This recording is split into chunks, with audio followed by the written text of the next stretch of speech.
మహిళలకు మరి ఆగస్టు 15 నుంచి ఉచిత బస్సు ప్రయాణం అంటున్నారు. ఎలా అనిపిస్తుంది? బాగానే అనిపిస్తుంది, కానీ ఛార్జీలు తగ్గిస్తే బెస్ట్. ఉచిత బస్సుల కన్నా జనాలు ఎక్కువ తోసుకోవడం ఇదే అవుతుంది కదా. కొంచెం ఛార్జీలు తగ్గించారనుకోండి, దానివల్ల బెనిఫిటే కదా లేడీస్ కూడా. మరి ఉచితం ఇస్తున్నారు, మాకు ఎక్కడికంటే అక్కడికి వెళ్ళి రావచ్చు అని మహిళలు అంటున్నమాట. మీరేమంటారు? ఏమన్నట్లు అంటే అందరు తోసుకుంటుంటారు కదా సార్, బస్సులు అంటే ఫ్రీగా అన్నారు. కొంతమంది తన్నుకుంటూ ఉంటారు.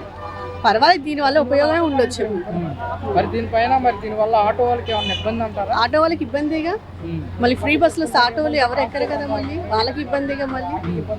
మళ్ళీ అది గవర్నమెంట్ గుర్తించాలి కదా. ఆటో వాళ్ళ మీద భారం పడినట్టేనంటారా? భారం పడినట్టే, నిత్యావసరాల మీద కూడా భారం పడినట్టే మన మీద. కరెంటు బిల్లులు పెరిగాయి, ఇప్పుడు ఎట్లాగో గ్యాస్ బిల్లు పెరిగింది. 950 అయింది గ్యాస్ బండి. అదే 500 ఇచ్చేస్తే బాగుండేదిగా గ్యాస్ కూడా. మహిళలకు మరి ఉచిత గ్యాస్ సిలిండర్లు ఇస్తున్నారు కదా, మరి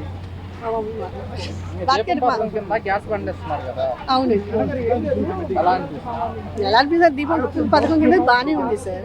ఆ పథకం కింద అనేది 3 బండ్లు అనేది ఎప్పుడు ఇచ్చేది కదా.